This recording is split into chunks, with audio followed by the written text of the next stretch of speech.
George Romero left an indelible mark on cinema. Few of his works would be as gripping, influential, and socially relevant as his 1968 independent B-movie, Night of the Living Dead. It was the first horror film to star a Black American as a protagonist and is widely recognized for sparking the mania that led to the proliferation of zombies into the mainstream. Romero's Night of the Living Dead endures as a vital moment in cinema. A warning, spoilers ahead. To look at Night of the Living Dead, we have to first consider its place in American history and the environment into which it was released. The year was 1968. Inflation grew because of the funding of the Vietnam War. The US and the USSR were in a race to see who would be the first to land a man on the moon.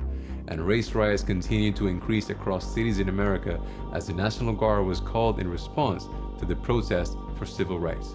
1968 was also the year that Martin Luther King was assassinated. It's under these circumstances that Duane Jones became the first Black American actor to be cast as a star of a horror film. Casting a black man as the hero of a film where all the other characters were white was controversial.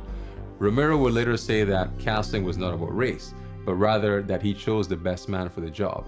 And while that is very clear in Jones's calm, natural, and dynamic performance as Ben, casting a black lead offered a new dimension to the film that made it all the more impactful.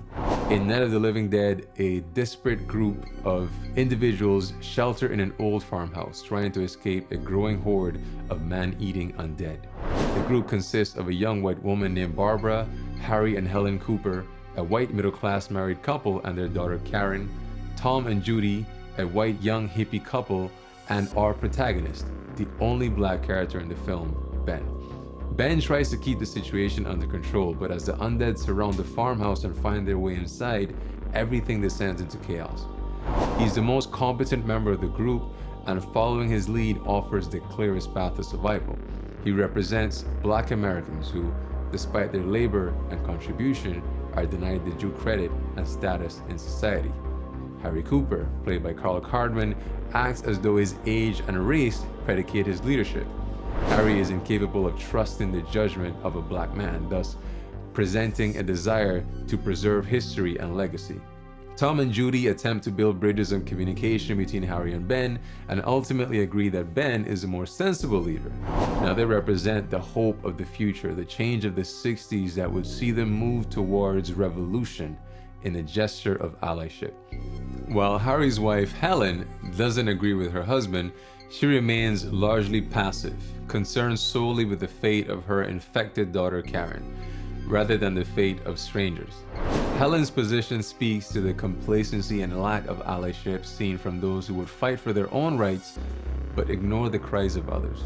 And as the horror unfolds within the shelter, the group's inability to work together as a cohesive unit lead to their demise. At the film's end, after all of the supporting characters have been caught by the horde, Ben survives. He hid in the cellar after the shelter was overrun. He hears the sound of American militia dispatching the zombies above. He thinks he's saved and the nightmare is over. It's at that moment that Ben, our heroic black protagonist, realizes that he's black. He walks out of the cellar only to be shot dead by one of the militiamen.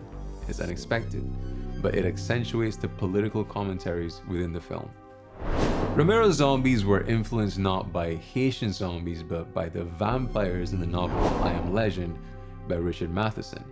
And yes, the Will Smith movie was based on this book. Now, Romero didn't even call his monsters zombies, they were ghouls.